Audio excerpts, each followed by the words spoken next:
Capítulo 1. Seu direito de ser rico. Ser rico é um direito seu. Você está destinado a ter uma vida abundante, alegre, radiante e livre. Para isso, deve possuir todo o dinheiro necessário a uma vida plena, feliz e próspera. A pobreza não é uma virtude. A pobreza é uma doença da mente e deveria ser erradicada da face da terra. Você está aqui para crescer, expandir-se, desdobrar-se espiritual, mental e materialmente. Você tem o direito inalienável de se desenvolver e se expressar em todos os sentidos. Deve rodear-se de luxo e beleza. Por que ficar satisfeito apenas com o que precisa para sobreviver quando pode desfrutar de riqueza permanente? Neste livro você aprenderá a estabelecer uma amizade com o dinheiro e, assim, o terá sempre de sobra. O desejo de ser rico é o desejo de uma vida melhor, mais completa e feliz. É uma imposição cósmica. E é algo bom, muito bom. Comece a ver no dinheiro seu verdadeiro significado, um símbolo de troca. Ele representa a sua libertação da necessidade, representa beleza, luxo, abundância e refinamento. Ao longo deste capítulo, você provavelmente dirá: preciso de mais dinheiro ou mereço um salário melhor.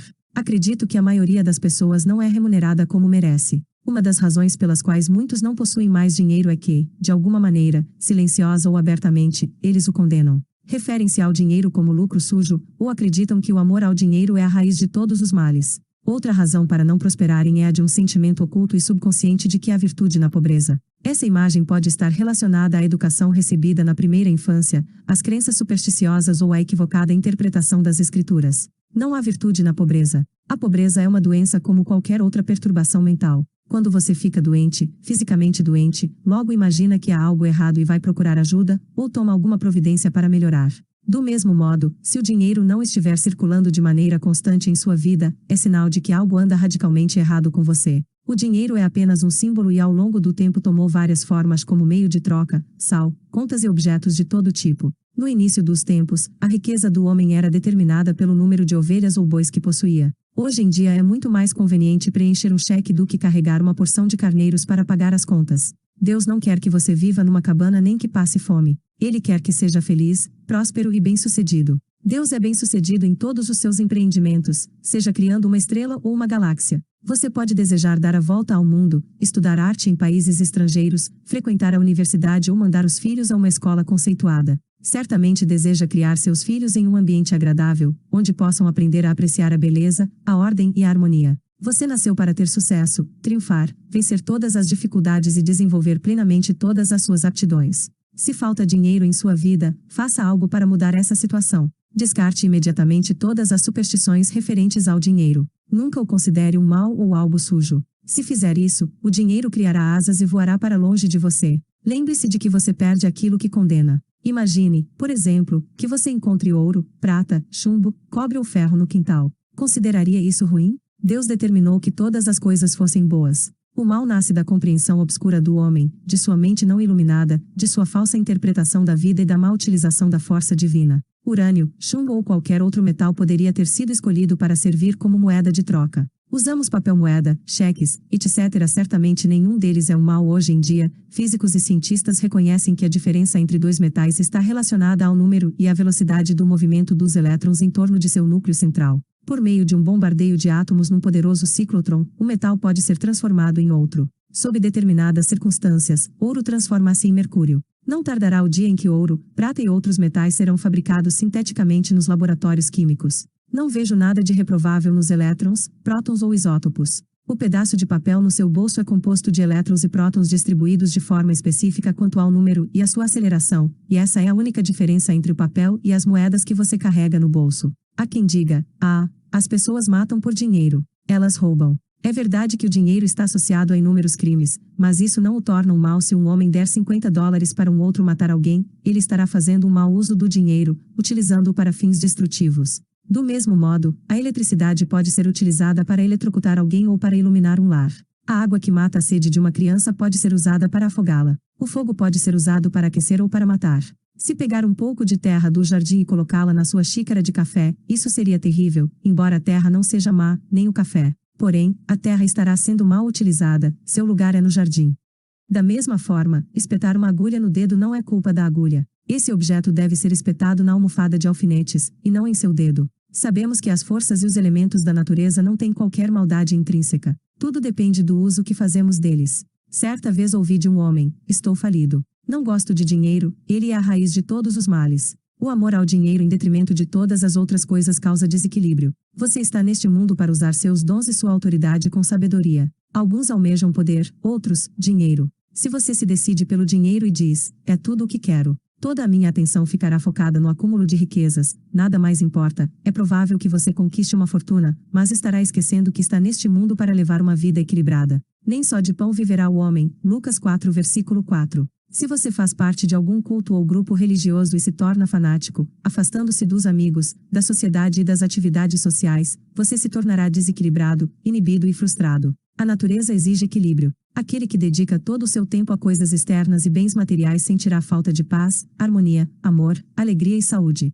Descobrirá que não pode comprar nada que seja real. Você pode acumular fortuna ou possuir milhões, e isso não é ruim ou condenável, mas o amor ao dinheiro acima de tudo causa frustração, desapontamento e desilusão, e aí está a raiz de todo o mal. Ao tornar o dinheiro o seu único objetivo, estará fazendo a escolha errada. Você pode até pensar que isso era tudo o que desejava, mas no fim de todos os seus esforços, vai descobrir que não era só dinheiro que queria. O que realmente ambicionava era uma posição digna, paz de espírito e abundância. Você poderia possuir os milhões que quisesse, e ainda assim ter paz de espírito, harmonia, saúde e a presença de Deus. Todos desejam ter dinheiro, e não apenas o suficiente para sobreviver. Aquele que deseja abundância e riqueza de sobra deveria obtê-la. Os sonhos, ambições e desejos de melhor alimentação, vestuário, moradia e melhores meios de transporte, expressão, procriação e abundância são inspirações divinas, e isso é algo bom. No entanto, podemos direcionar erroneamente esses impulsos, trazendo consequências negativas para nossas vidas. O ser humano não tem uma natureza perversa, não há nele uma essência de maldade.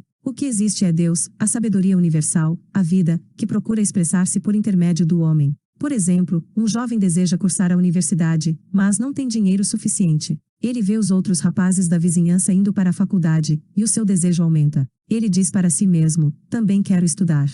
E, para poder frequentar a universidade, comete um roubo. Seu desejo de estudar era fundamentalmente bom, mas ele o direcionou erroneamente ao violar as leis da sociedade, da harmonia cósmica e a regra de ouro, e isso lhe trará problemas. Se esse jovem conhecesse as leis da mente e sua própria capacidade para usufruir da força espiritual a fim de ir para a universidade, estaria em liberdade em vez de estar na cadeia. Quem o levou à prisão? Ele mesmo se colocou lá. O policial que trancou a porta da cela foi apenas um instrumento das leis humanas que ele violou. Foi ele que primeiro se trancou em sua mente, ao roubar e lesar os outros. O medo e a culpa são a prisão da mente, antecedendo a prisão com muros de tijolos e pedras. O dinheiro é um símbolo da opulência, da beleza, do refinamento e da abundância de Deus, e deve ser usado com sabedoria, de modo judicioso e construtivo, a fim de beneficiar a humanidade de diversas maneiras. É meramente um símbolo da saúde econômica de uma nação. Quando o sangue circula livremente pelo corpo, você está saudável. Quando o dinheiro circula livremente em sua vida, você está financeiramente sadio. Quando alguém começa a acumular dinheiro, a guardá-lo em cofres e a viver com medo de perdê-lo, implanta-se a doença financeira.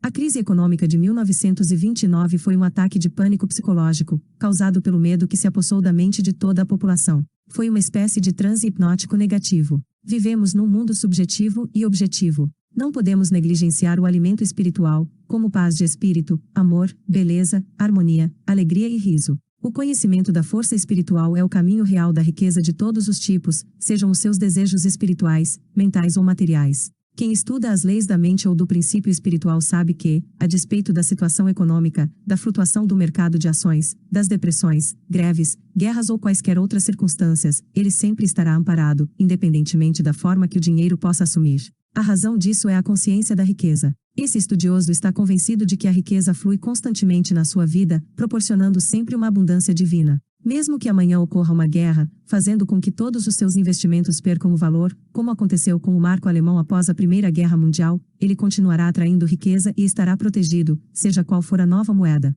A riqueza é um estado de consciência. É um condicionamento da mente à fluência divina. O pensador das leis da mente vê o dinheiro ou a riqueza como a maré, algo que se afasta, mas sempre retorna. A maré nunca falha, assim como também não falha o alimento daquele que confia numa presença imortal, incansável e imutável, que flui incessantemente em sua onipresença. Aquele que conhece o funcionamento do subconsciente não se preocupa com a situação econômica, com as flutuações da bolsa de valores, com a desvalorização ou a inflação da moeda, desde que esteja envolto na consciência da providência divina. Esse homem é sempre abrigado e alimentado pela presença transcendente. Olhai para as aves do céu que não semeiam, não colhem, nem ajuntam em celeiros, e vosso Pai Celestial as alimenta. Não tendes vós muito mais valor do que elas? Mateus 6 versículo 26. Comungando conscientemente com a presença divina, reconhecendo que ela nos guia e orienta, que é um farol que ilumina cada passo e também é a luz do nosso caminho, você estará protegido e alcançará a prosperidade divina. Esta é uma maneira simples de imprimir no subconsciente a ideia da fluência constante de riqueza. Pare as engrenagens de sua mente.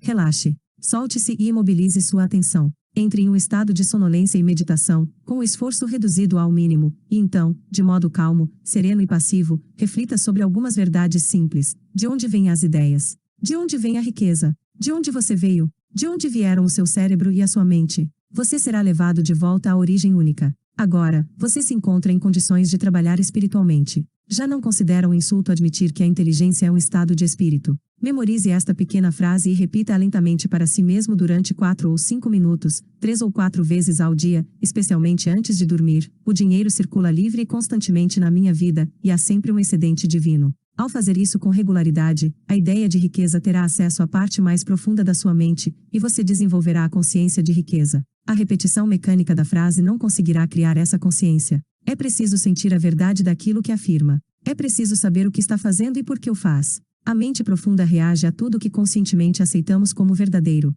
No início, as pessoas que estão em dificuldades financeiras não obtêm resultados com afirmações como sou rico, sou próspero, tenho sucesso. É possível até que isso provoque um agravamento de sua situação, simplesmente porque o subconsciente aceita apenas uma de duas ideias, aquela que é dominante. Quando alguém diz sou próspero, a sensação de falta é ainda maior e algo diz interiormente, não, você não é próspero, você está falido. O dominante, nesse caso, é a sensação de falta, por isso cada afirmação contrária traz à mente uma reação que produz ainda maior falta. A maneira para o iniciante ultrapassar esse impasse é fazer uma afirmação que tanto o consciente como o subconsciente possam aceitar como válida, de modo a não haver contradições. O subconsciente absorve as crenças, os sentimentos, as convicções, tudo o que aceitamos como verdadeiro. É possível obter a colaboração do subconsciente dizendo, estou prosperando dia a dia, estou crescendo em sabedoria e riqueza diariamente, minha riqueza se multiplica a cada dia, estou avançando, crescendo e melhorando financeiramente. Esse tipo de afirmação não cria conflito na mente.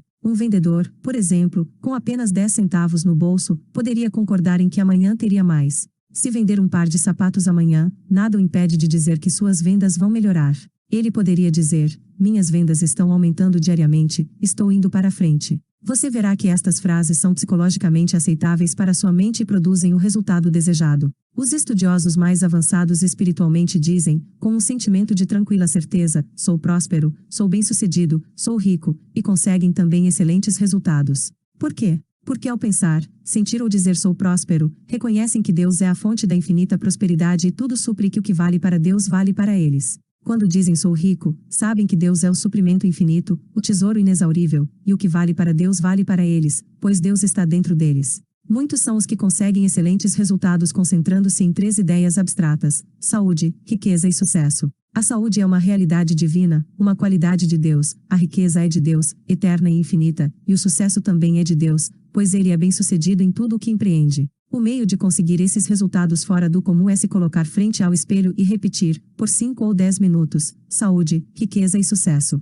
Não se deve dizer sou saudável ou tenho sucesso, para não criar oposição na mente. Mantenha-se tranquilo e relaxado para que a mente se torne receptiva e passiva, e então repita as 3 palavras. Os resultados irão surpreender você. O que está fazendo é se identificar com verdades que são eternas e imutáveis. Você pode desenvolver uma consciência de riqueza. Coloque em prática os princípios enunciados e explicados neste livro e seu deserto se regozijará e florescerá. Há muitos anos, na Austrália, trabalhei com um rapaz que desejava ser cirurgião, mas não tinha dinheiro para isso, e nem sequer havia terminado o ensino médio. Para se sustentar, limpava consultórios médicos, lavava janelas, e fazia outros bicos. Ele me contou que todas as noites antes de dormir, visualizava um diploma na parede, com seu nome em grandes letras de forma. Habituado a polir diplomas nos consultórios que limpava, não teve dificuldade em fixar a imagem em sua mente. Não sei por quanto tempo persistiu na visualização, mas deve ter sido por alguns meses. Com a sua persistência, os resultados começaram a aparecer.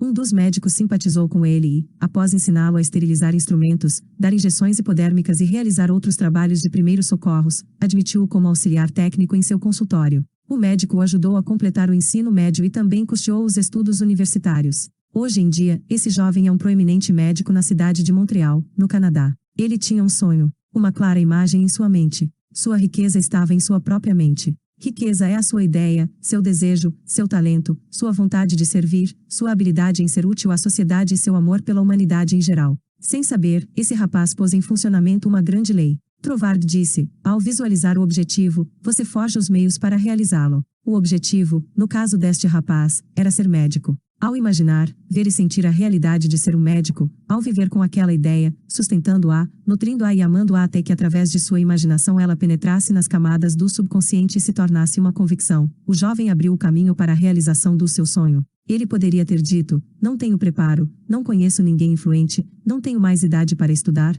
não tenho dinheiro, isso levaria vários anos e eu não sou inteligente. Ele teria fracassado antes de começar. Sua riqueza estava no uso da sua força espiritual, que reagiu aos seus pensamentos positivos. Os meios ou a forma pelos quais nossas orações são respondidas sempre nos são ocultos, embora ocasionalmente possamos perceber parte do processo com a intuição. Os caminhos são desconhecidos, pois as leis espirituais estão além da nossa compreensão. Tudo o que temos a fazer é imaginar e aceitar o objetivo em nossa mente, e deixar sua realização aos cuidados da nossa sabedoria interior.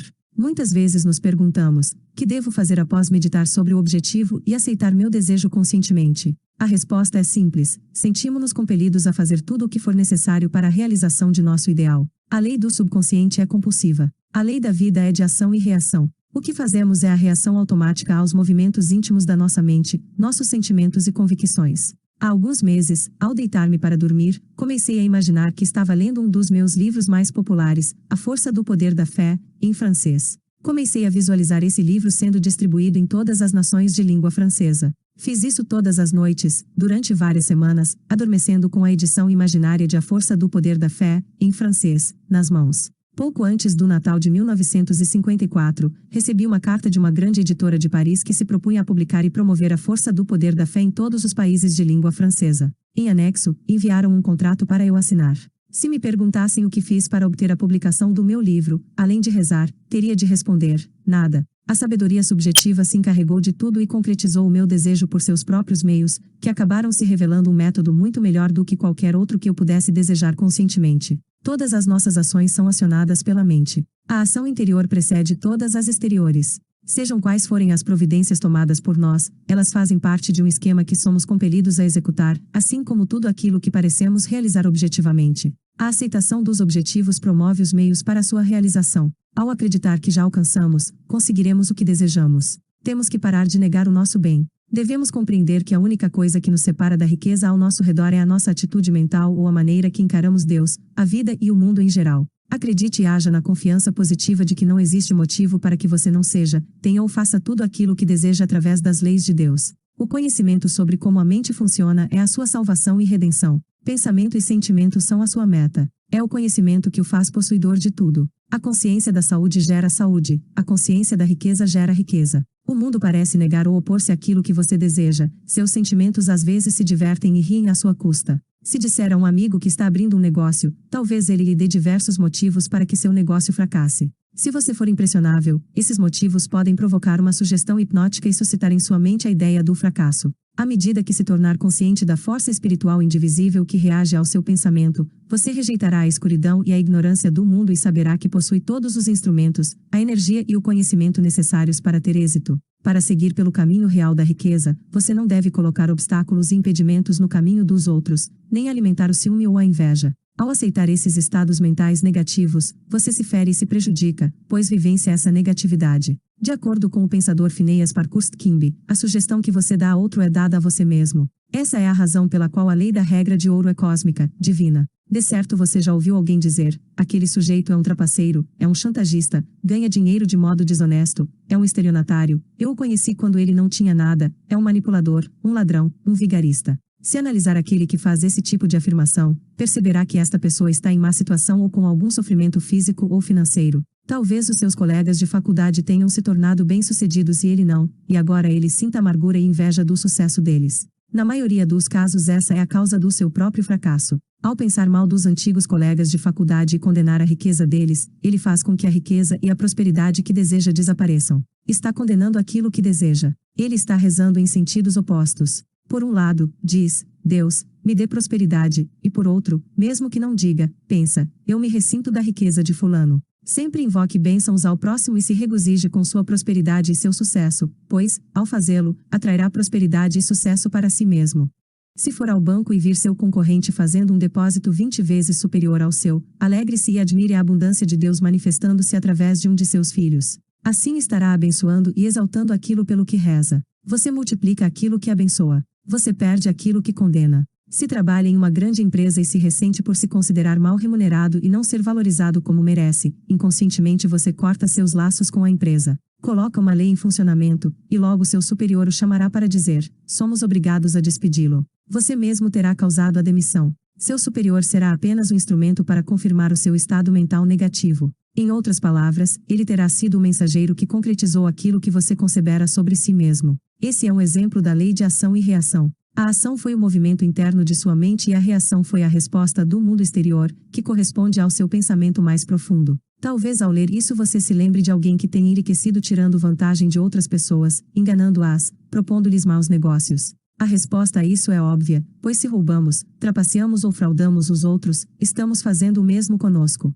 Entramos num estado de privação que acarretará perdas, que podem ser de vários tipos, de saúde, prestígio, paz de espírito, situação social, doença na família ou complicações no trabalho. A perda não necessariamente está ligada ao dinheiro. Há perdas que não podem ser medidas em cédulas e centavos. Não é uma sensação maravilhosa poder deitar a cabeça no travesseiro à noite, sentindo-se em paz com o mundo inteiro, com o coração repleto de boa vontade em relação a todos. Há pessoas que acumularam dinheiro por meios errados, ludibriando os outros, trapaceando, enganando, e que pagaram um preço elevado por isso. Esse preço pode ser o de doenças físicas e mentais, complexos de culpa, insônia ou receios ocultos. Um homem me fez a seguinte declaração: sim, eu subi pisando nos outros. Consegui o que queria, mas tive câncer no caminho. Ele compreendeu que havia obtido sua riqueza de forma condenável. É possível ser rico e próspero sem fazer mal a ninguém. Muitas pessoas estão constantemente roubando a si mesmas, furtam-se paz de espírito, saúde, alegria, inspiração e felicidade.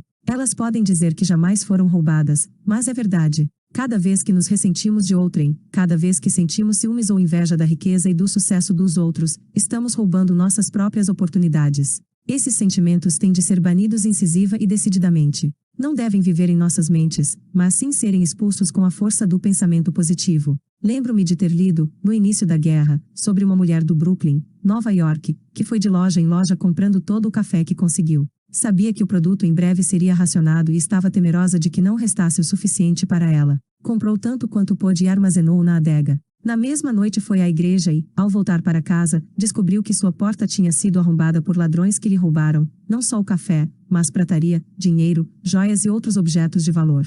A boa mulher se lastimava, dizendo o que todos dizem em circunstâncias parecidas, porque isso tinha de me acontecer, e logo quando eu estava na igreja, eu, que nunca roubei nada de ninguém, seria verdade. Ela não estaria embebida da sensação de carência e medo quando começou a acumular seu suprimento de café. Esse sentimento foi suficiente para atrair a perda para o seu lar.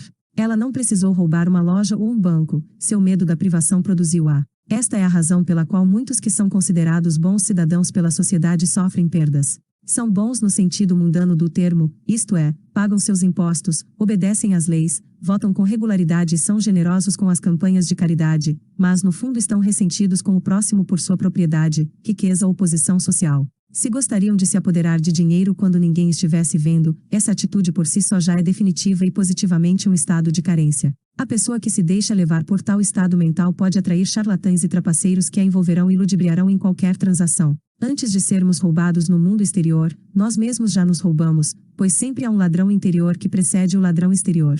Um homem pode ter um complexo de culpa e reprovar-se constantemente. Conheci alguém assim, um honesto caixa de banco. Ele nunca havia roubado um centavo, mas mantinha um romance ilícito. Sustentava outra mulher, relegando sua própria família. Vivia com medo de que o descobrissem, o que gerava um profundo sentimento de culpa. A culpa gera o medo, e o medo causa uma contração dos músculos e das membranas mucosas. Ele teve uma sinusite aguda. A medicação lhe proporcionava apenas alívio temporário. Expliquei a esse homem a causa das suas dificuldades e advertiu de que sua cura dependia de ele abandonar o romance extraconjugal. Disse-me que não podia, que ela era sua alma gêmea e que ele já havia tentado inutilmente. Condenava-se incessantemente. Um dia, foi acusado por um dos diretores do banco de haver se apoderado de uma quantia, acusação bastante séria, baseada em provas circunstanciais.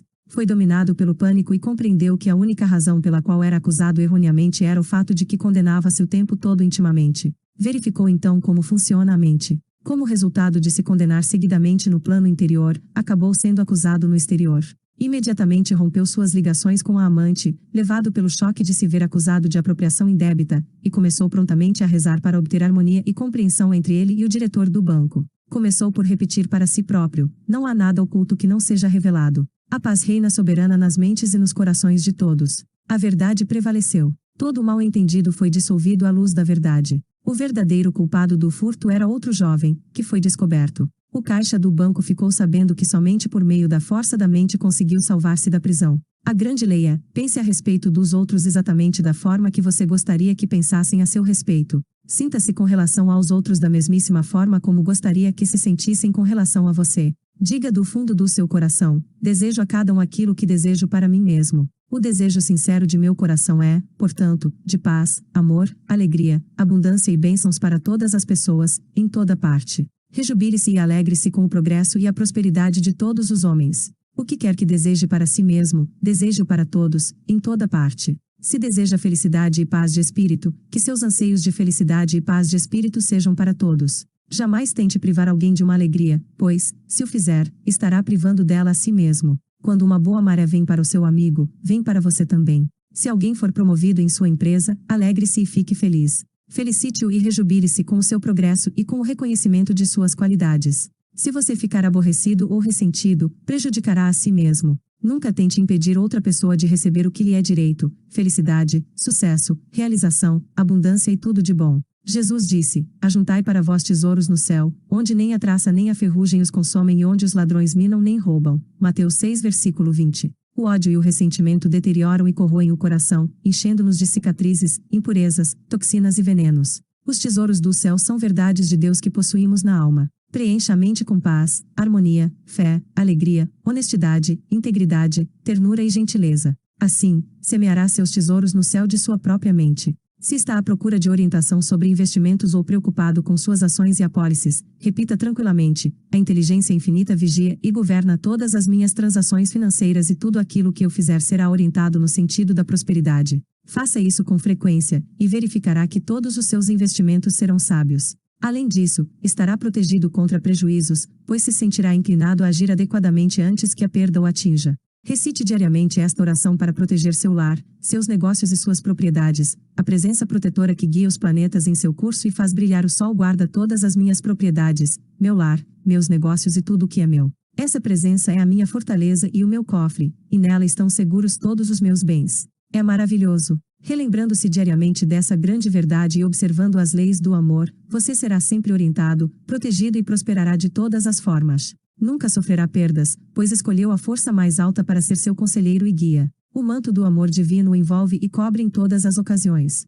Você repousa nos braços eternos da verdade. Todos nós devemos procurar uma orientação íntima para nossos problemas. Se tiver um problema financeiro, repita a seguinte frase, antes de adormecer: agora dormirei em paz. Entrego o assunto ao saber elevado que existe dentro de mim, que conhece todas as respostas. Com o nascer do sol, pela manhã, surgirá a solução para o meu problema. Sei que a aurora nunca falha. Adormeça após repetir esta frase, sem remoer, rebuscar ou se exaltar com o problema. A noite é boa conselheira. Durma sobre o problema. O intelecto não pode resolver todas as dificuldades. Requisite a luz necessária e lembre-se da aurora que sempre vem, dissipando as trevas. Faça com que seu sono de todas as noites seja venturoso. Você não é vítima das circunstâncias, a não ser que acredite sê-lo. Pode reagir, enfrentar e vencer qualquer situação. Experimentará uma vida diferente se mantiver uma postura firme, apoiado no rochedo da verdade espiritual, resoluto e confiante em seus propósitos e desejos íntimos. As grandes lojas mantêm seguranças para evitar que haja roubo e eles pegam um determinado número de pessoas, diariamente, tentando levar algo sem pagar.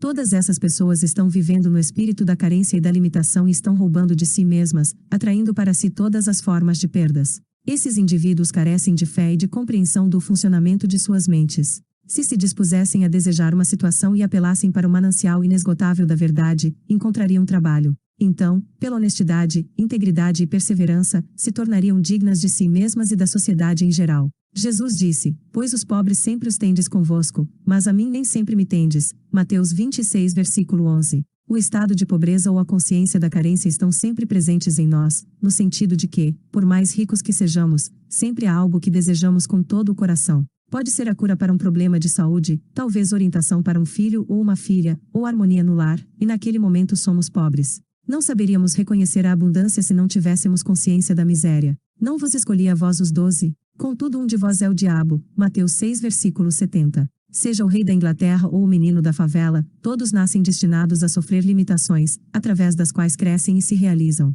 Ninguém poderia descobrir a força interior se não existissem os problemas e as dificuldades, esses estados de pobreza que nos espicaçam e obrigam a procurar a solução. Não poderíamos saber o que é a alegria se não fossem as lágrimas que vertemos na tristeza. Temos de estar conscientes da pobreza para procurar a libertação e ascender à opulência divina. Os estados de pobreza, como o medo, a ignorância, a preocupação, a carência e a dor não são maus quando levam você a procurar o oposto. Quando você se perde, encontrando uma dificuldade após a outra, quando começa a se fazer perguntas negativas e desesperadas, como, por que será que tudo isto me acontece? Por que será que o azar parece me perseguir? A luz penetrará na sua mente. Através de seu sofrimento, miséria ou dor, você descobrirá a verdade que o libertará. Doces são os usos da adversidade, qual sapo feio e peçonhento que ostenta na cabeça preciosa joia, escreveu Shakespeare. Pela insatisfação, somos levados à satisfação. Todos os que estudam as leis da vida ficam insatisfeitos com algo. Todos tiveram algum problema ou dificuldade que não puderam resolver, ou não se contentaram com as respostas humanas aos desafios da vida. E todos encontraram sua resposta na presença eterna que existe dentro de cada um, a pérola de alto valor, a joia preciosa. A Bíblia diz: busquei ao Senhor, e Ele me respondeu, e de todos os meus temores me livrou. Salmos 34 versículo 4. Quando realizar sua ambição ou desejo, se sentirá satisfeito apenas por um breve período de tempo. Depois, a ânsia de expansão surgirá novamente. É a vida procurando expressar-se em seu mais alto nível através de você. Quando um desejo é satisfeito, surge outro e depois outro, até o infinito. Estamos aqui para crescer. A vida é progressão, não é estática. Estamos aqui para marchar de glória em glória. Não há fim para essa marcha, pois a glória de Deus é infinita. Somos todos pobres, no sentido de estarmos eternamente procurando mais luz, mais sabedoria, mais felicidade e maior alegria na vida. Como tudo isso é infinito, nunca poderemos exaurir, na eternidade, a glória, a beleza e a sabedoria que se encontram dentro de nós, de tão maravilhosos que somos. No estado absoluto, tudo tem fim. Porém, no mundo relativo, temos de ser despertados para aquela glória que já era nossa antes do mundo. Por mais sábios que sejamos, estamos sempre procurando mais saber, portanto, ainda somos pobres. Por mais inteligentes que sejamos no campo da matemática, da física ou da astronomia, apenas desvendamos o verniz da superfície, ainda somos pobres. Nossa jornada nos leva sempre para a frente, para cima e para a eternidade. É verdadeiramente um processo de despertar, com o qual nos damos conta de que a criação está terminada. Quando compreendemos que Deus tem que crescer, expandir-se ou estender-se, começamos gradualmente a acordar do sono da limitação e a tornar-nos vivos em Deus. À proporção que as camadas de medo, ignorância e transe caem de nossos olhos, começamos a ver a realidade como Deus enxerga. A cegueira é removida aos poucos e começamos a ver o mundo exatamente como Deus o fez, pois começamos a vê-lo através dos seus próprios olhos. Então, você diz, é chegado o reino dos céus, Mateus 4 versículo 17. Alimentemos o pobre que está dentro de nós, vistamos as ideias nuas e demos-lhes forma com a crença na realidade da ideia, confiantes de que o grande fabricante que está dentro de nós lhe dará forma e a tornará concreta. Então nossa palavra, ideia, se transformará em carne, tomará forma. Quando temos fome, estados de pobreza, procuramos alimento. Quando preocupados, procuramos tranquilidade. Quando doentes, procuramos saúde e, quando enfraquecidos, procuramos forças. Nosso desejo de prosperidade é a voz interior dizendo-nos que a abundância nos pertence. Portanto, através de nossos estados de pobreza, encontramos incentivo para crescer, expandir-nos e concretizar e realizar nossos desejos. A dor que você sente no ombro é uma bênção disfarçada, ela lhe diz que é preciso tomar uma providência imediata. Se não houvesse dor ou indicação do mal, algo muito ruim poderia ocorrer com seu braço. A dor é um sistema de alarme de Deus que lhe indica a necessidade de procurar paz e força curativa, de sair da escuridão para a luz. Quando sentimos frio, acendemos uma fogueira. Quando temos fome, comemos. Quando nos falta algo, devemos entrar numa consciência de opulência e fartura. Devemos imaginar o objetivo alcançado e rejubilarmos-nos com ele. Imaginando o objetivo alcançado e sentindo-o como verdadeiro, fabricamos os meios para sua realização. Quando estiver preocupado e receoso, supra sua mente com as grandes verdades que resistiram aos séculos e durarão para sempre. Poderá, então, obter conforto espiritual meditando sobre os grandes salmos. Por exemplo, o Senhor é meu pastor, nada me faltará, Deus é meu refúgio, minha salvação, a quem temerei, Deus é o auxílio sempre presente na hora do perigo, ele me cobrirá com seu manto e me protegerá, com Deus é maioria, se Deus estiver do meu lado, quem poderá ficar contra mim? Tudo faço com a força que Deus me proporciona. Deixe que as vibrações positivas destas verdades invadam sua mente e seu coração, e elas expulsarão todos os receios, dúvidas e preocupações, por meio deste processo meditativo. Absorva outra grande verdade espiritual: um coração feliz torna o semblante alegre, um coração feliz é uma festa contínua, um coração feliz age como um remédio benfazejo, um espírito aflito resseca o corpo. Portanto, lembra-te de que podes pôr em ação os dons divinos, que tens dentro de ti. Comece agora mesmo a colocar em ação os dons divinos, rejeitando completamente a evidência dos sentidos, a tirania e o despotismo da mentalidade terrena, e reconheça em toda a sua plenitude a força interna que existe dentro de você, como a causa única, a força única e a presença única. Saiba que ela é uma força benéfica e que reage ao seu incentivo. Invoque a noite e a noite o cobrirá. Apele para essa força com devoção, certeza, confiança e amor, e ela reagirá trazendo-lhe amor, paz, orientação e prosperidade. Ela será seu conforto, seu guia, seu conselheiro e seu Pai eterno. Você dirá então: a verdade é amor. Encontrei-a, e ela me livrou de todos os receios. Você caminhará por pradarias verdejantes, onde a abundância e todas as riquezas de Deus circulam livremente através de você. Repita para si mesmo, com franqueza e alegria, durante o dia: caminho todo o dia consciente da presença da força de Deus, sua plenitude circula em mim todo o tempo, preenchendo todos os vazios de minha vida. Quando estiver pleno do sentimento de ser aquilo a que aspira, seus desejos serão realizados. Há vazios em sua vida? Repense a saúde, a riqueza, o amor e a autoexpressão. Está inteiramente satisfeito em todos os campos? Ou está faltando algo em um deles? Tudo o que desejar, seja o que for, se enquadra em uma dessas 4 classificações. Se declarar: tudo o que desejo é verdade ou sabedoria, expressará o desejo de todas as pessoas, em toda parte. Isso é o que todos desejam, embora possam enunciá-lo de forma diferente. A verdade e a sabedoria são o anseio máximo de todo ser humano, anseio esse que se enquadra na classificação de autoexpressão. Cada qual deseja expressar-se de forma mais completa e divina. Através da carência, da limitação e dos problemas, você cresce na luz divina, descobrindo-se a si mesmo. Não existe outra forma para o descobrimento do eu. Se sua força interior não pudesse ser usada de 2 maneiras, você nunca descobriria a si mesmo, nem chegaria a compreender a lei que o governa. Se se sentisse compelido a ser bom ou a amar, esse amor não seria verdadeiro. Seria um autômato. Ao contrário, você tem toda a liberdade de amar ou não amar. Pode dar o seu amor ou guardá-lo para si. Se for compelido a amar, então não há amor.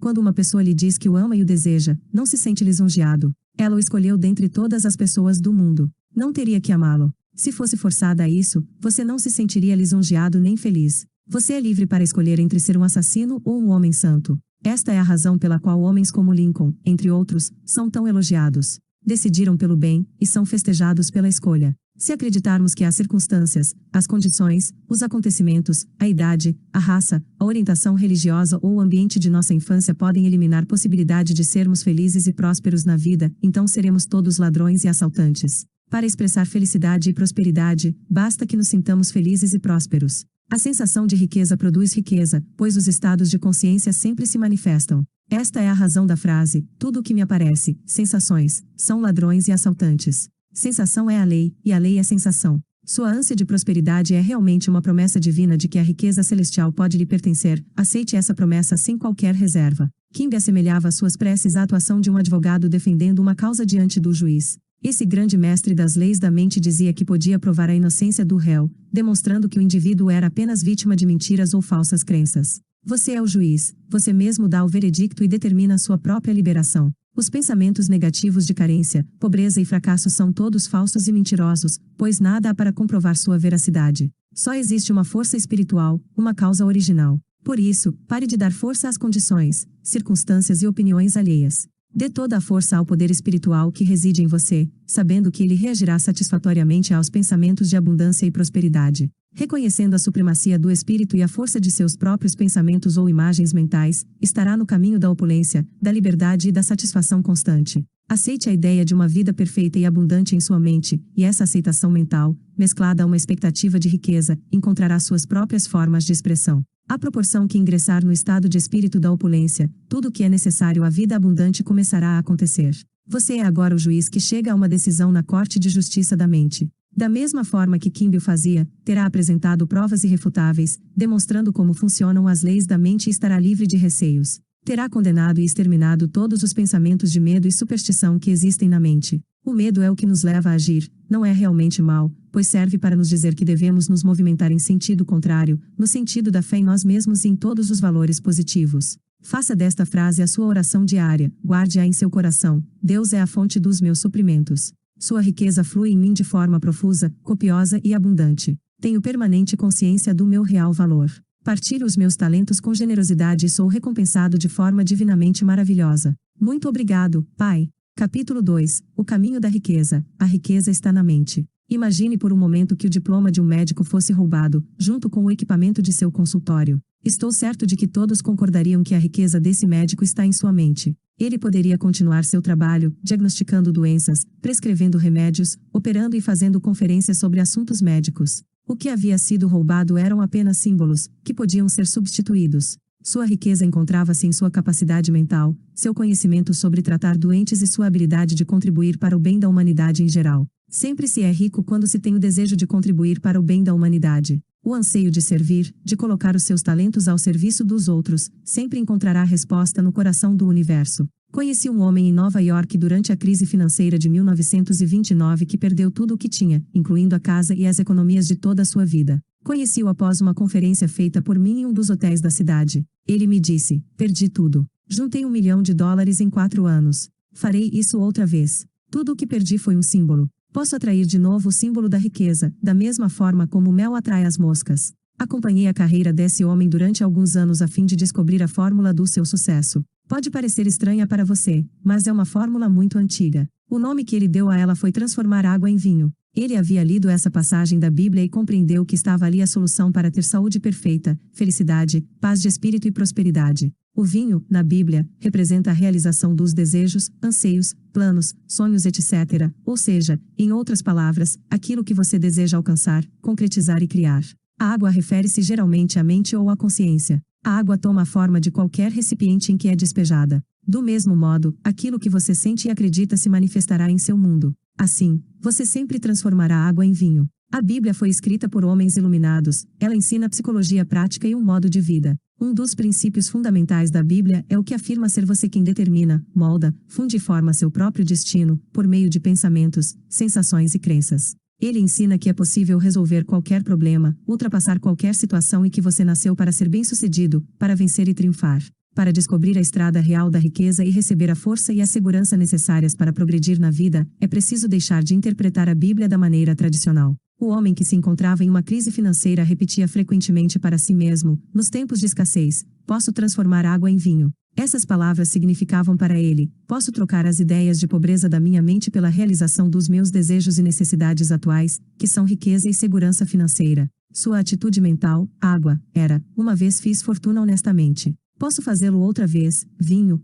Sua afirmativa constante consistia em atrair o símbolo, dinheiro. Uma vez, estou atraindo de novo. Sei disso e sinto que é verdade, vinho. Esse homem foi trabalhar como vendedor em uma empresa de produtos químicos. Lá, começou a ter ideias para melhorar a promoção dos produtos. Em pouco tempo, tornou-se vice-presidente da empresa. Em 4 anos, chegou à presidência da companhia. Sua atitude mental constante era: posso transformar água em vinho. Veja a história da transformação da água em vinho do Evangelho de João de uma forma simbólica e repita para si mesmo, como fazia o vendedor de produtos químicos: posso tornar visíveis as ideias, os anseios, os sonhos e os desejos invisíveis que tenho, porque descobri uma simples lei universal da mente. A lei por ele demonstrada era da ação e reação. Isso significa que o mundo exterior, o corpo, as circunstâncias, o ambiente e a situação financeira, é sempre um reflexo fiel de seus pensamentos íntimos, crenças, sentimentos e convicções. Sendo assim, você deve procurar mudar seus padrões de pensamento, buscando viver imerso em ideias de sucesso, riqueza e paz de espírito.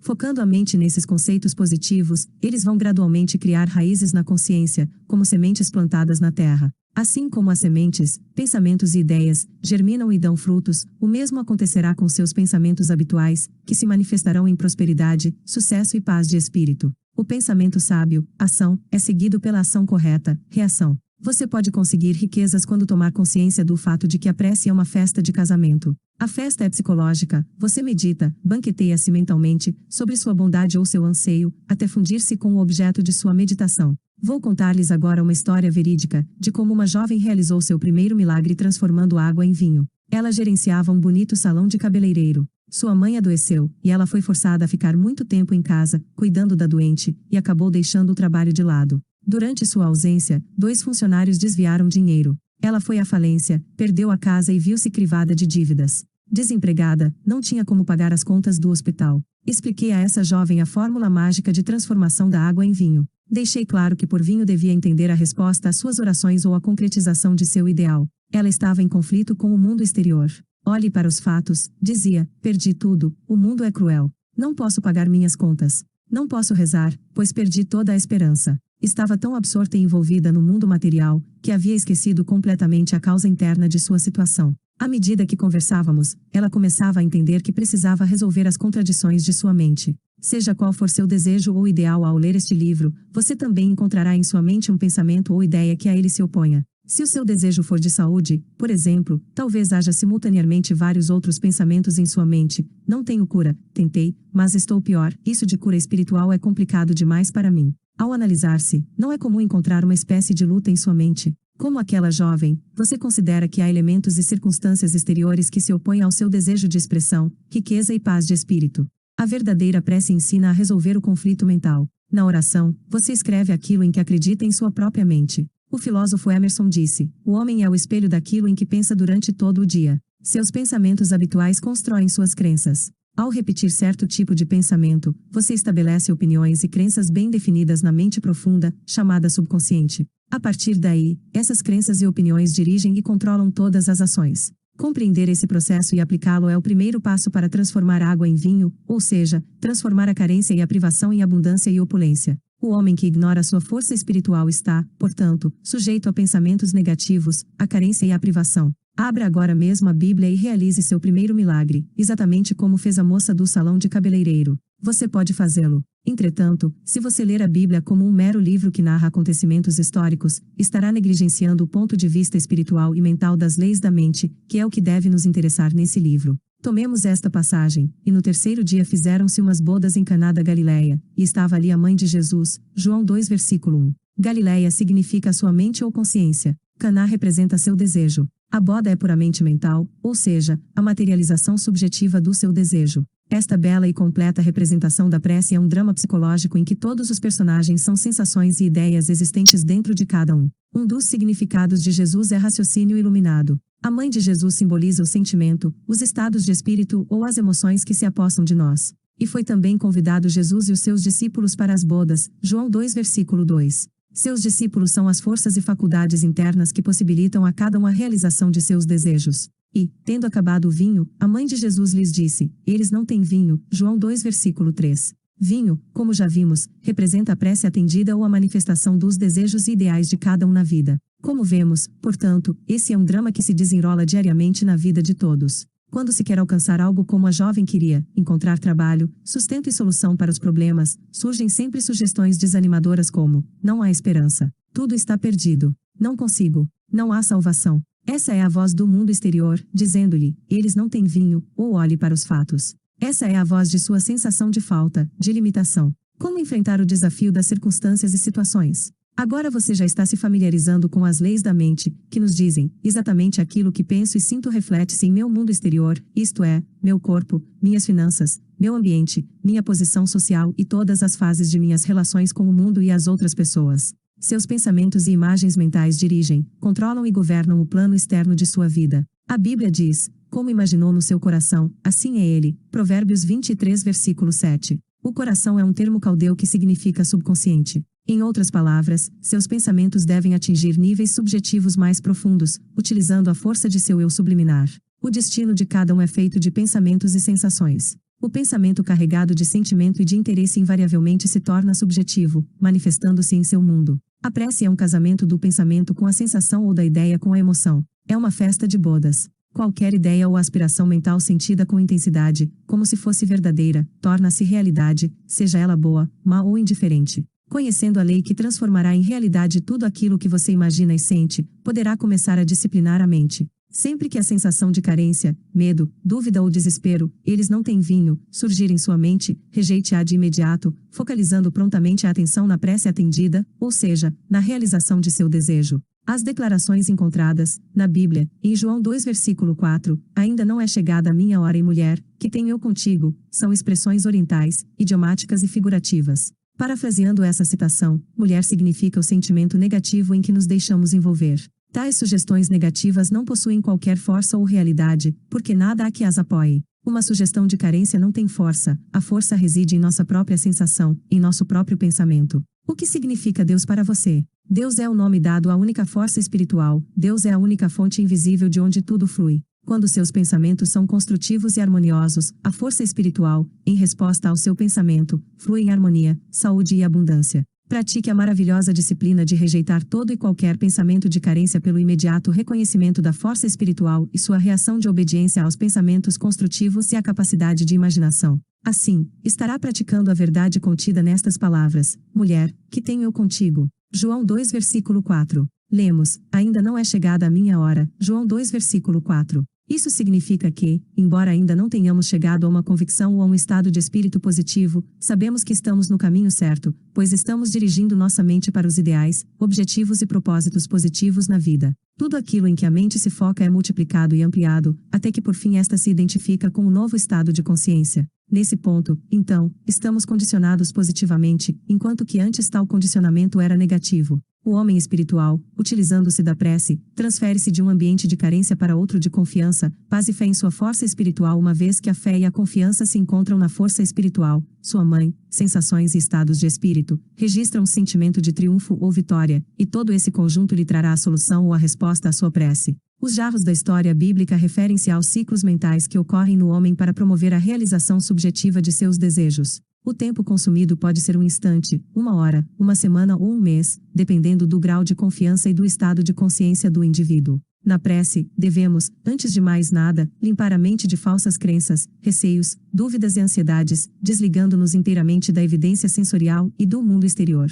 Recolhidos à paz e à quietude de nossas mentes, cujas engrenagens fizemos parar propositadamente, começamos então a meditar sobre a alegria da prece atendida até que se forme uma certeza íntima que nos dá a sensação de saber que sabemos. Quando conseguirmos fundir-nos, entrosar-nos, com nosso desejo, formando um só, teremos atingido o estado de casamento mental, ou seja, as bodas ideais da sensação com a ideia. Com certeza você deseja casar-se com, unificar-se com, a saúde, a harmonia, o sucesso e a realização de todas as suas aspirações. Cada vez que você faz uma prece, está tentando realizar a festa das bodas de Caná, realização de seus desejos ou ideais, está desejando identificar-se mentalmente com os conceitos de paz, sucesso, bem-estar e saúde perfeita. E encheram-nas até em cima. João 2 versículo 7. Os 6 jarros representam sua própria mente no ato criador mental e espiritual. É preciso que a mente fique repleta, cheia até em cima, o que significa que precisamos ficar completamente saciados da sensação de ser aquilo que desejamos. Quando conseguirmos preencher a mente com o ideal que esperamos ver realizado ou expressado, estaremos então cheios até em cima. Nesse ponto podemos cessar as preces, pois já sentimos a realidade em nossa mente. Já sabemos. Atingimos aí um estado total de consciência, estamos em paz. E ele lhes disse: tirai agora e levai ao chefe dos serventes. João 2 versículo 8. Tudo o que for impregnado em seu subconsciente invariavelmente se concretiza no mundo exterior. Como consequência, quando atingimos um estado de convicção de que nossa prece será atendida, estamos dando o comando: levai ao chefe dos serventes. Estamos sempre comandando nossa festa mental. Durante o dia, centenas de pensamentos, sugestões, opiniões, visões e sons chegam às nossas mentes, aos nossos olhos e ouvidos. Podemos rejeitá-los, como inadequados para o consumo mental, ou aceitá-los, a nossa escolha. A consciência, a razão e o intelecto são os donos da festa. Quando escolhemos conscientemente aceitar, meditar, banquetear-nos com determinada ideia e imaginar o desejo de nosso coração como verdadeiro, ele se torna vivo e se integra em nossa mentalidade, de forma que nosso subconsciente o materialize e lhe dê expressão. Isso quer dizer que tudo aquilo que imprimimos no nosso interior se expressará objetivamente. Os sentidos ou a mente consciente projetam a concretização de nossos anseios. Quando o consciente dá conta do processo água transformada em vinho, entra no estado de espírito da prece atendida. A água poderia ser considerada também a força espiritual amorfa e invisível, a consciência incondicionada. O vinho é justamente a consciência condicionada, ou seja, as crenças e convicções que emanam da mente. Os servos que recolhem água para nós representam paz, confiança e fé.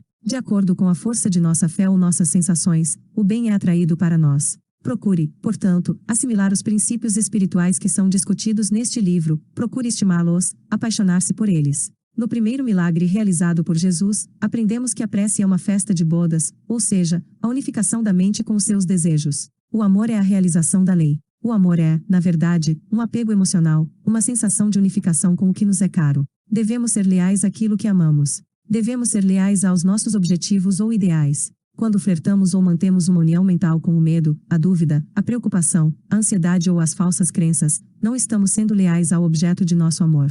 O amor, portanto, é de unificação, um estado de realização. Quando esta representação simples foi explicada à jovem do salão de cabeleireiro, ela se tornou mentalmente rica. Compreendeu o significado e tratou de pô-lo em prática em sua vida. Ela sabia que a água, sua própria mente, fluiria e encheria todos os jarros vazios, em resposta ao seu novo modo de ver e sentir a realidade. À noite, a jovem ficava imóvel, com o corpo completamente relaxado, e começava a utilizar a mente para formar uma série de imagens construtivas, seguindo as seguintes fases. Primeira fase, começava a imaginar o gerente do seu banco felicitando-a pelos volumosos depósitos feitos por ela. Mantinha essas imagens na mente por 5 minutos. Segunda fase, em sua imaginação, ouvia sua mãe dizendo-lhe: "Sinto-me tão feliz com a sua nova situação." Continuava a ouvir essa frase na voz da mãe, com uma entonação alegre e feliz, durante 3 a 5 minutos. Terceira fase, imaginava vividamente a cerimônia de seu casamento, ouvindo de forma distinta a voz do juiz a dizer com solenidade: "Eu vos declaro marido e mulher."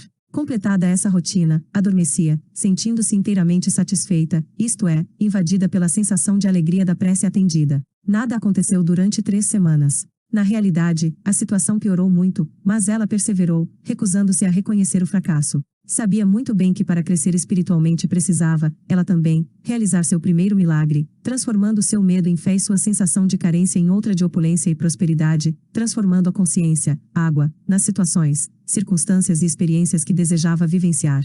Consciência, certeza, realidade, princípio, espírito, ou o que quer que o chamemos, esse elemento é a causa de tudo, pois é presença e força. A força espiritual que existe dentro de nós é a causa e a substância de tudo e em tudo se manifesta, nos pássaros, nas árvores, nas estrelas, no sol, na lua, na terra, no ouro, na prata e na platina. É a causa e a substância de todas as coisas, nenhuma outra existe. Depois de compreender isso, a jovem sabia que a água, consciência, poderia tornar-se um elemento provedor, na forma de dinheiro, posição social, expressão verdadeira, saúde para sua mãe, companheirismo e uma vida repleta de significado. Vislumbrou de repente essa verdade, simples mas profunda, e declarou: "Aceito tudo de bom que me é destinado." Nesse ponto já sabia que nada nos pode ser ocultado. Deus está dentro de nós, aguardando ser descoberto e trazido à tona. Em menos de um mês, essa jovem casou-se e ouviu o juiz pronunciar as mesmas palavras que havia tantas vezes imaginado em seu estado de meditação e relaxamento: "Eu vos declaro marido e mulher." Recebeu do marido, de presente de núpcias, um cheque de $24.000 e uma viagem ao redor do mundo. Sua nova função como especialista em beleza era de enfeitar sua casa e seu jardim e fazer com que o deserto de sua mente se rejubilasse e florisse como as rosas. Ela havia transformado a água em vinho. A água, sua consciência, ficou carregada ou condicionada por sua constante e sincera imaginação da felicidade. Essas imagens, quando mantidas regular e sistematicamente, com plena convicção na força criadora da mente profunda, desabrocham da escuridão, subconsciente, e vêm à luz, concretizadas no mundo exterior.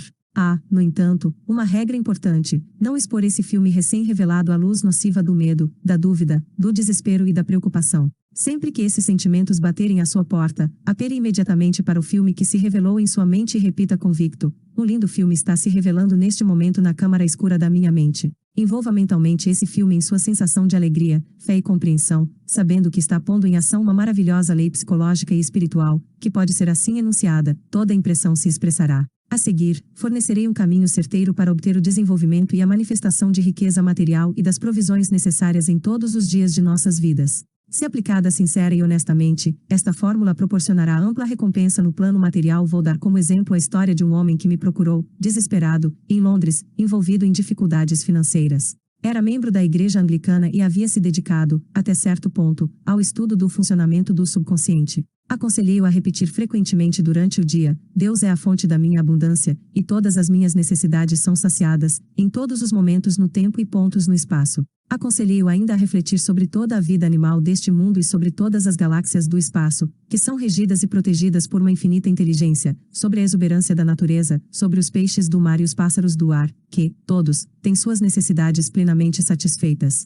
Ele começou a dar-se conta de que desde o seu nascimento havia sempre sido recebido cuidados, alimentado pela mãe, vestido pelo pai e vigiado com amor e ternura por seus pais. Raciocinou e chegou à conclusão de ser ilógico pensar que o princípio da vida, que lhe deu alento e sempre cuidou dele, poderia repentinamente cessar de agir em seu favor. Compreendeu que ele mesmo havia cortado suas fontes de suprimento ao tomar uma atitude negativa para com seu patrão e para consigo mesmo, condenando-se e criticando-se por sua própria sensação de falta de valor.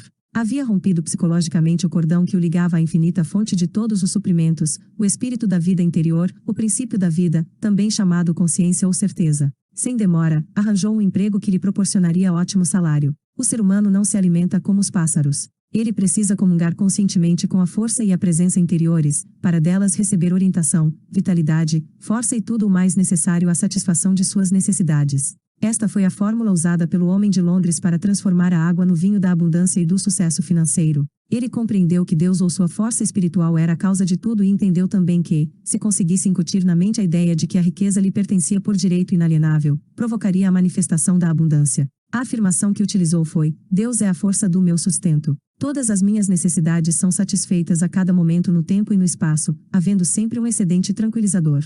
Esta afirmativa simples, repetida com frequência, condicionou sua mente, de forma inteligente, a uma consciência de prosperidade. Tudo o que teve que fazer foi incutir no subconsciente esta ideia positiva, da mesma maneira que um bom vendedor tem que acreditar nos méritos do seu produto. O vendedor deve estar convencido da integridade da empresa para a qual trabalha, da alta qualidade do produto, dos bons serviços que prestará ao comprador, além de outros fatores como preço etc.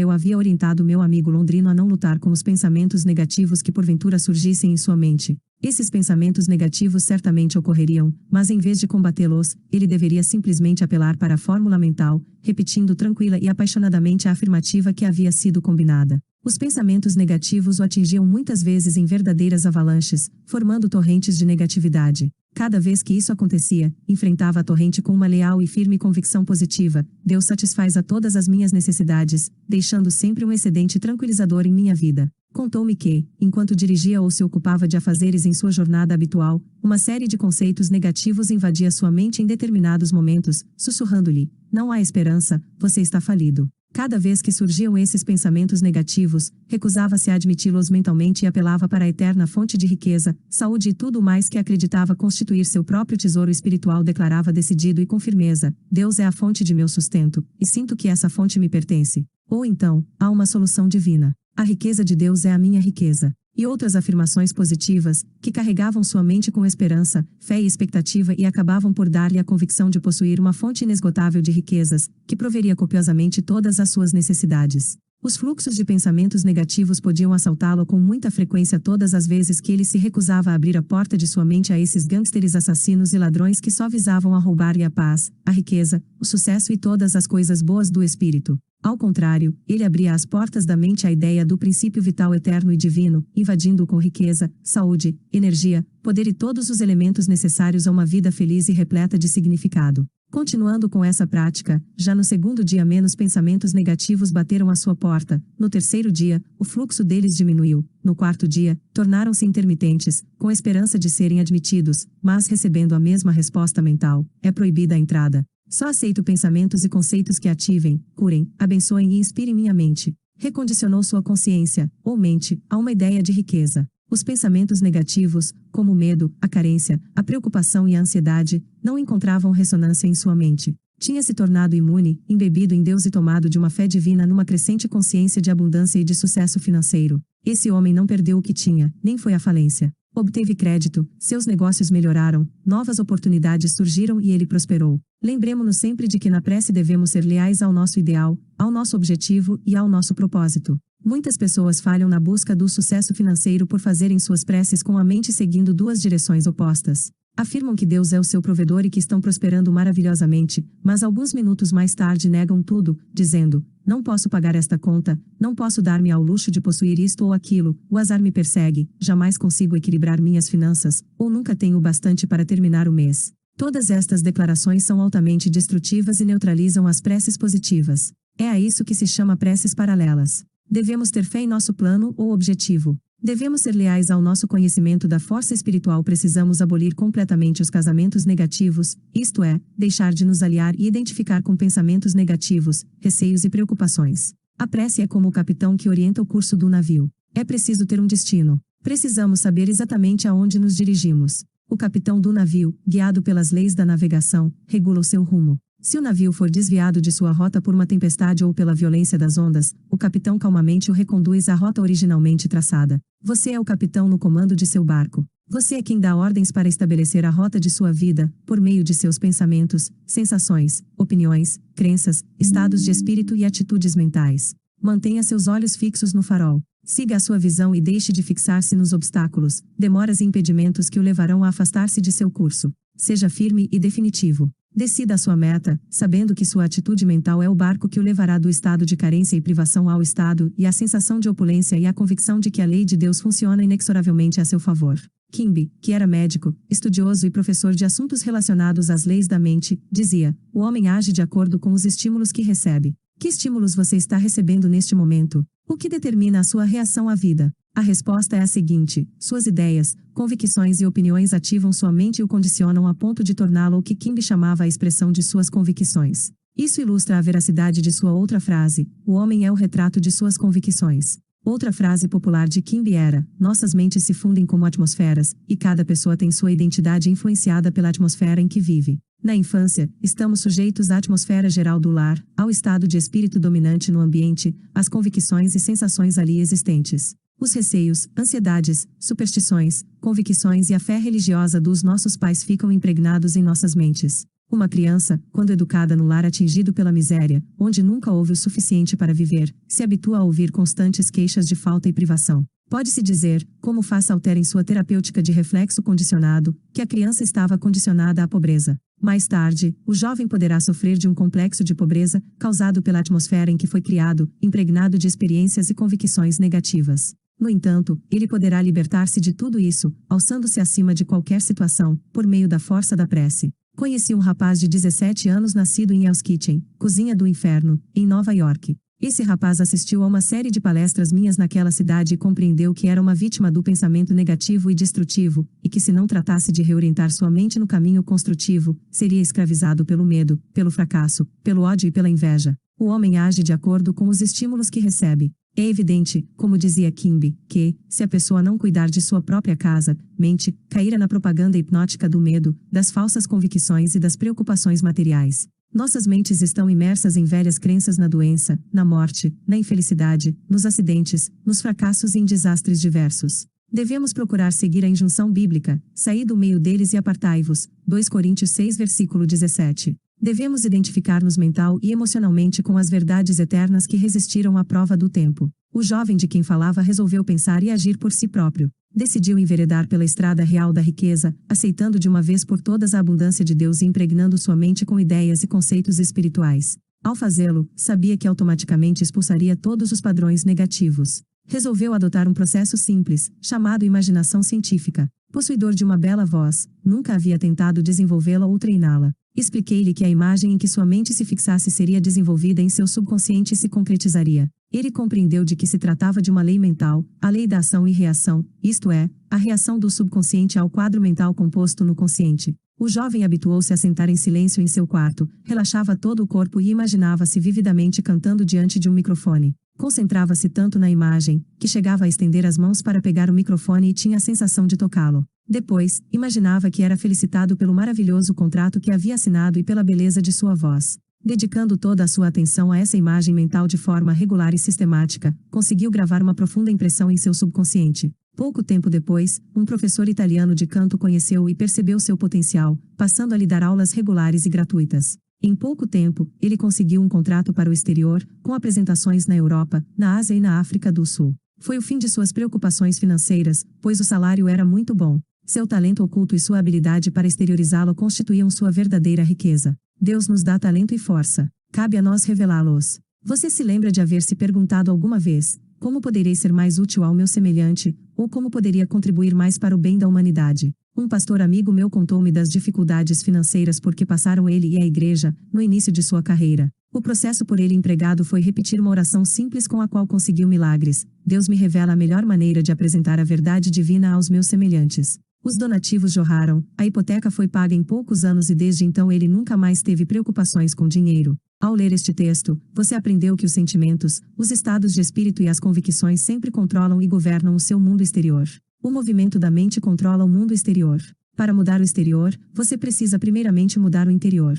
Assim na terra como no céu. Ou seja, na sua mente como no seu corpo, no seu tempo e no seu espaço. A Bíblia diz: nada há encoberto que não haja de ser descoberto. Lucas 12, versículo 2. Por exemplo, se você estiver doente, estará revelando um padrão mental e emocional que é a causa da doença. Se você está aborrecido ou recebeu notícias trágicas, revelam na face, nos olhos, gestos, tom de voz, pose e maneira de andar.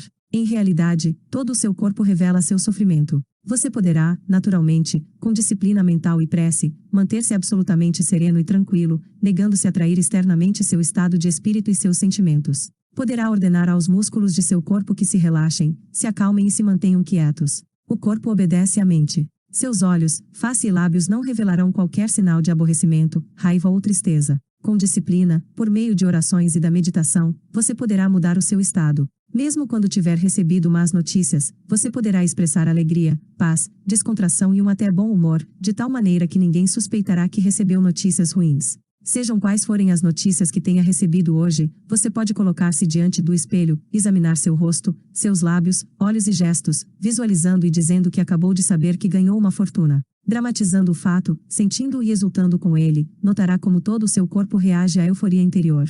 Você pode inverter qualquer situação por meio da oração. Ocupe a mente com os conceitos de paz, sucesso, riqueza e felicidade. Identifique-se mentalmente com esses conceitos. Visualize como você deseja ser e retenha essa imagem, retenha-a com alegria, fé e expectativa, pois, desse modo, você conseguirá experimentar sua manifestação. Costumo dizer às pessoas que me consultam a respeito de dificuldades financeiras: case-se com a riqueza. Alguns percebem logo a ideia, e outros não. Como sabem todos os estudiosos da Bíblia, o cônjuge de cada um é aquilo a que cada um se aliou mentalmente, aquilo com que cada um se juntou, se unificou. Em outras palavras, tornamos real tudo aquilo que imaginamos. Se você se convencer de que o lugar é cruel, frio, rude, um lugar em que uns devoram os outros, esse conceito é seu, você está se casando com ele e dessa união nascerão filhos. O produto de um casamento mental desse tipo serão suas experiências e circunstâncias ao longo dos acontecimentos de sua vida. Todas as suas experiências e reações à vida serão um retrato fiel das ideias que as geraram. Repare na diversidade de companhias com que vive o ser humano: medo, dúvida, ansiedade, crítica, ciúme e raiva. Sentimentos que criam o caos na mente. Case com a riqueza, declarando de modo sincero e convicto: Deus supre todas as minhas necessidades com a riqueza de sua glória. Ou então adote a seguinte declaração, repetindo-a diversas vezes com toda a convicção, até que sua consciência esteja condicionada ou que ela se torne parte de sua meditação: estou inteiramente realizado e tenho uma renda maravilhosa. Entretanto, não repita isso como um papagaio, e sim sabendo que seu pensamento está sendo gravado em seu subconsciente, à proporção que se torna um estado condicionado de consciência. Permita que a frase se encha de significado para você, impregnando-a de vida, amor e sentimento, para que se torne realidade. Um rapaz que assistiu à minha série de palestras abriu recentemente um restaurante. Telefonou-me para dizer que havia se casado com um restaurante, querendo dizer que havia decidido ter muito sucesso, sendo diligente e perseverante para que seu negócio pudesse prosperar.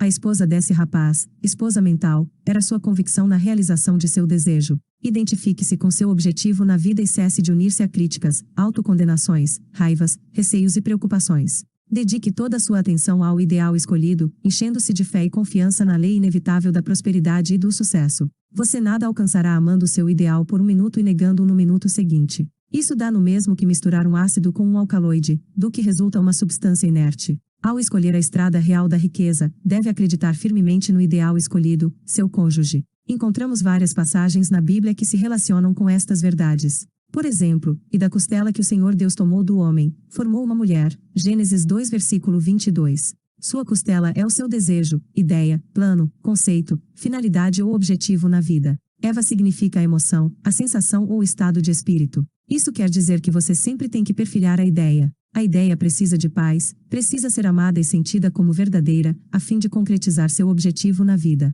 A ideia é o pai e a emoção é a mãe. Este é o casamento que se está sempre realizando em sua mente. O filósofo russo Ouspensky falava de um terceiro elemento que acompanha a união dos desejos e das sensações. Chamava-o de elemento neutro. Podemos chamá-lo paz, pois Deus é paz. A Bíblia diz, e o governo estará sobre os seus ombros, Isaías 9 versículo 6. Em outras palavras, a sabedoria divina será seu guia. Deixe que a sabedoria subjetiva dentro de você guie, oriente e governe todos os seus passos. Entregue-se a essa presença interior, sabendo no coração e na alma que ela dissipará sua ansiedade, curará seus males e restaurará a constância e a tranquilidade em sua alma. Abra a mente e o coração e diga, Deus é meu piloto. Ele me guia. Ele me faz prosperar e é meu conselheiro. Dia e noite, faça a seguinte prece: sou um canal em que a riqueza divina flui incessante, copiosa e livremente. Inscreva essa frase no coração e na mente. Mantenha-se sintonizado com a glória de Deus. Aquele que não conhece o funcionamento de sua mente está sempre sobrecarregado de inquietação e preocupações, pois não aprendeu a transferir essa carga à presença interior, o que libertaria da mesma facilmente.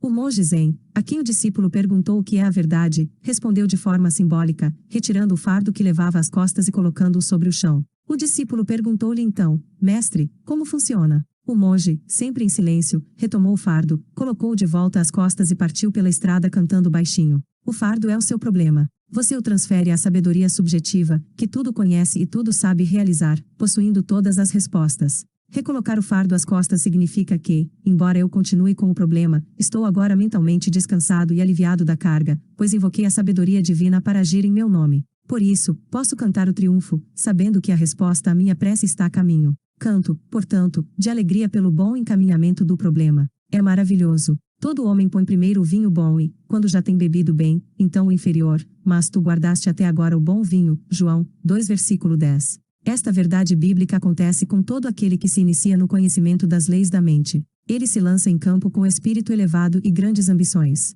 É como a vassoura nova que varre muito bem, e está repleto de boas intenções, mas muitas vezes se esquece da fonte da força. Não se mantém fiel ao princípio que a habita, que é efetivo, e que o salva de suas experiências negativas e o conduz ao caminho da liberdade e da paz de espírito. Começa a distrair-se mental e emocionalmente com ideias e pensamentos estranhos ao seu objetivo original. Assim, não é fiel ao ideal que desposou. É preciso se convencer de que seu eu interior aceitará todos os seus pedidos, sendo o grande Criador, os atenderá, realizando o que você deseja, por meio de suas próprias fórmulas. Para isso, você só precisa lançar seu pedido com fé e confiança, da mesma forma que lança uma semente na terra ou envia uma carta a um amigo, sabendo que a resposta virá sem falta. Você já esteve entre dois grandes rochedos e ouviu o eco de sua voz. O princípio da vida que existe em nós responde da mesma forma. Você ouvirá o eco de sua própria voz. A sua voz é o movimento de sua mente, é a sua jornada psicológica, em que você se banqueteou mentalmente com uma ideia, até ficar satisfeito, e depois descansou. Conhecendo essa lei e sabendo utilizá-la, certifique-se de que jamais se deixará embriagar por poder, arrogância, orgulho ou presunção. Utilize essa lei para fazer o bem, curar, inspirar e elevar os outros e a você mesmo. Geralmente usamos erroneamente a lei, aproveitando-nos de maneira egoísta de nosso semelhante. No entanto, quando o fazemos, prejudicamo-nos e atraímos o mal para nós mesmos. O poder, a segurança e a riqueza não são obtidos externamente. Surgem do tesouro da eternidade que reside em nós. Devemos compreender que o bom vinho está sempre presente, pois Deus é a presença eterna. Qualquer que seja a situação atual, você pode provar que a sua riqueza está sempre presente, afastando-se mentalmente do problema e elevando-se acima dele. Elevar-se acima do problema é visualizar o seu tesouro, embeber-se do novo conceito de si mesmo, unificar-se com ele e manter o estado de felicidade. Para isso, é preciso conservar-se fiel, repleto de fé durante todo o caminho, sabendo que o vinho da alegria, a prece atendida, está prestes a ser alcançado. Chegou o dia da salvação. O reino dos céus está próximo. Soubeste manter o bom vinho até o fim. Neste momento, você pode viajar mentalmente, por meio da imaginação, entrar em qualquer estado de espírito desejado. A riqueza, a saúde ou o que sonha realizar são invisíveis no início. Tudo surge do invisível. Você precisa possuir a riqueza subjetivamente, antes de poder possuí-la objetivamente. A sensação de riqueza produz riqueza, pois este é um estado de espírito ou de consciência. Estado de consciência é a maneira como você sente, pensa e acredita. É aquilo que você aceita mentalmente. Uma professora da Califórnia, com um salário anual de 5 ou 6 mil dólares, parou numa vitrine para examinar um belo casaco de arminho, cujo preço era 8 mil dólares. Levarei anos para economizar o suficiente para comprá-lo. Nunca terei um desses. Oh, como eu o queria, disse ela. Frequentava nossas palestras nas manhãs de domingo, e lá aprendeu que poderia possuir o casaco, um carro ou qualquer outra coisa que desejasse, sem prejudicar a quem quer que fosse na face da terra. Pedi que imaginasse que estava vestida com o casaco, que podia sentir a maciez da pele de arminho e o bem-estar proporcionado pela roupa. Passou a aplicar a força da imaginação todas as noites, antes de dormir. Vestia o casaco imaginário, acariciava-o como uma criança faz com seu brinquedo. Continuou fazendo isso e assim foi sentindo entusiasmo. Todas as noites adormecia com o casaco imaginário e sentia-se satisfeita por possuí-lo. Passaram-se 3 meses e nada aconteceu. Ela esteve prestes a desistir, mas lembrava a si própria que é a persistência que leva à realização. Aquele que perseverar até o fim será salvo. Mateus 10 versículo 22. A solução virá para quem não vacila, mas segue sempre adiante, guiado pelo perfume da presença divina. A solução virá para os que caminham iluminados pela convicção de que tudo está concretizado. Você estará sempre usando o perfume da presença divina que o mantém em um estado de expectativa feliz, sabendo que a solução está a caminho. Você já a vislumbrou no plano invisível e sabe que a enxergará no visível. A sequência da encenação mental da professora é curiosa. Um domingo pela manhã, após nossa palestra, um homem pisou-lhe o pé acidentalmente. Ao se desculpar, ofereceu-lhe para levá-la para casa. Ela aceitou de bom grado. Pouco tempo depois, ele pediu-a em casamento, deu a ela um anel de brilhantes e disse: vi um belo casaco e acho que você ficaria linda nele. Era o mesmo casaco que ela admirava havia 3 meses. O vendedor comentou que muitas clientes ricas haviam admirado o casaco, mas por uma razão ou outra acabavam escolhendo outra peça. Use a sua capacidade de escolha, imagine a realidade daquilo que escolheu, e com fé e perseverança você pode atingir o seu objetivo na vida. Todas as riquezas do universo se encontram dentro de você, aguardando serem liberadas. Paz, alegria, amor, orientação, inspiração, boa vontade e abundância, tudo existe dentro de você. A única condição para que as riquezas de Deus se manifestem é abandonar o seu estado atual, sua limitação, e entrar numa visão ou quadro mental, num estado de espírito alegre e feliz, unificando-se com o seu ideal. Quem viu e sentiu o seu tesouro em momentos de elevada exaltação sabe que em breve o verá concretizado, no exterior como no interior, embaixo como no alto, na terra como no céu. Em outras palavras, você verá sua fé manifestada. O ser humano é a expressão de sua fé.